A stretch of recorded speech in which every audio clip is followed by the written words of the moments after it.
പ്രസംഗം. എന്തായാലും എല്ലാവർക്കും നമസ്കാരം. ഒരുപാട് സന്തോഷം ഈ ഒരു ക്ഷേത്രാങ്കണത്തിൽ എത്തിച്ചേരാൻ കഴിഞ്ഞത്, മഹാദേവന്റെ മുമ്പിൽ വരാൻ കഴിഞ്ഞതിൽ ഒരുപാട് സന്തോഷം. കാരണം എപ്പോഴും അമ്പലം എന്ന് പറയുന്നതും അതിലുപരി ഉത്സവം എന്ന് പറയുന്നതും ജനിച്ചപ്പം മുതൽ വേറൊരു ഒരുപക്ഷെ ഒരു മഹാദേവന്റെ മണ്ണിൽ വളർന്ന കുട്ടി ആയതുകൊണ്ടായിരിക്കും. എന്റെ നാട് പത്തനാപുരമാണ്. ഈ ഒരു ഉത്സവത്തിന് വിളിക്കുക, അവിടെ എത്താൻ കഴിയുക എന്നുള്ളത് ഭയങ്കര ഒരു ഭാഗ്യം, അല്ലെങ്കിൽ അതിലുപരി ഭയങ്കര സന്തോഷം തരുന്ന ഒരു കാര്യമാണ്.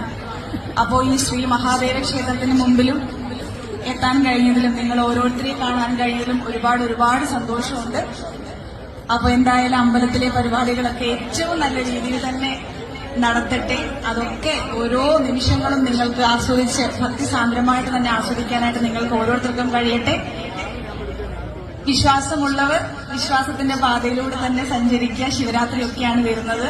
അനുഗ്രഹം മഹാദേവൻ തരട്ടെ എന്ന് പ്രാർത്ഥിക്കുന്നു.